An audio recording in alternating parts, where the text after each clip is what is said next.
হামের hotspot হয়ে উঠেছে রাজশাহী। উপসর্গ নিয়ে মারা গেছে বেশ কয়েকজন, ভর্তি আছে আরও ১৫০ শতাধিক। এ নিয়ে আরও খবর জানাবেন সহকর্মী জিয়াউল গনি সেলিম। আমরা সেলিমের সাথেই এখন যুক্ত হব। সেলিম, যেমনটি আসলে বলছিলাম যে বেশ কিছুদিন ধরেই হামে আক্রান্তের সংখ্যা বেড়েই চলেছে। রাজশাহী মেডিকেল কলেজ হাসপাতালের কি অবস্থা দেখছেন?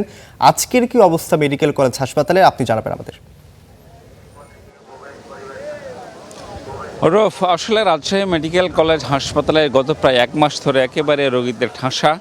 ওয়ার্ডগুলোতে আমি ঘুরে এসেছি, বিশেষ করে শিশু ওয়ার্ডে পা ফেলার মতো জায়গা নেই। আসলে বেড ছাড়িয়ে মেঝেতে বারান্দাতে যে শিশু রোগীদের যে আর্তনাদ, যে অভিভাবকদের যে হাহাকার, সেটি আসলে হৃদয় বিদারক দৃশ্য কিন্তু এখনও। আমি কথা বলছিলাম রাজশাহী মেডিকেল কলেজ হাসপাতালের শিশু ইউনিটের যে প্রধান ডাক্তার শাহিদা ইয়াসমিন, তিনিও বলছেন যে রোগীর চাপ কিন্তু এখন আসলে কমে নেই। রোগী এখনও ভর্তি হতে আছে এবং এখন প্রতিদিনই রোগী আসছে। গতকালকে যখন ২৫ জন মতো রোগী ভর্তি হয়েছে এবং গতকাল মারাও গেছে ৩ জন শিশু।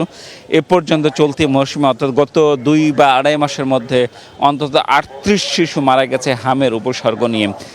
এবং এটি সবচেয়ে করুণ দশা হলো যে শিশুর মৃত্যুর কারণ যে হামের কথা বলা হচ্ছে, কিন্তু হামের যে উপসর্গগুলো আছে সেই উপসর্গ নমুনা সংগ্রহ করে এই হাসপাতালে পরীক্ষার কোনো ব্যবস্থা নেই। এটি ঢাকায় পরীক্ষা করাতে যেতে হয় এবং বেশ কয়েকদিন সময় লেগে যায়। এটা একটা দুর্ভোগ আছে। এর বাইরে যে শিশু ইউনিটে যে জায়গা না হওয়ার কারণে স্থানীয় বিভিন্ন হাসপাতালে নেওয়ার কথা ছিল, কিন্তু সেগুলো এখনও সেইভাবে কার্যক্রম শুরু হয়নি। মাত্র ১-২ জনকে স্থানান্তর করা হয়েছে বিভিন্ন হাসপাতালে। এর বাইরে আইসিইউর সংকট খানিকটা মিটেছে, যদিও সিরিয়াল এখনও লম্বা আছে। আইসিইউ যেহেতু আগে ১২টি ছিল, এখন সেটি বাড়িয়ে ১৮টি করা হচ্ছে, ৬টি আইসিইউর বেড বাড়ানো হয়েছে। এর বাইরে স্বাস্থ্য মন্ত্রণালয় থেকে যে ৩টি ভেন্টিলেটর দেওয়া হয়েছিল সেগুলো ইনস্টল করা হয়েছে। ফলে সব মিলিয়ে স্বাস্থ্য অধিদপ্তর বা মেডিকেল কর্তৃপক্ষ আসলে চেষ্টা করছে, কিন্তু সেই চেষ্টা আসলে এখনও কিন্তু তাদের নিয়ন্ত্রণের বাইরে। এখন যদিও এদিকে রাজশাহীর গোদাগাড়িতে আজকে থেকে হামের টিকা দেওয়া শুরু হয়েছে। সেখানে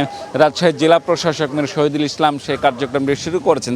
চিকিৎসকরা বলছে যে হামের টিকা আসলে কার্যকর হলে এরপর হয়তো রোগী কমতে পারে, এটি তাদের প্রত্যাশা। রফ, রাজশাহী থেকে হামের পরিস্থিতি ছিল আমার কাছে এই। সেলিম, আপনাকে ধন্যবাদ।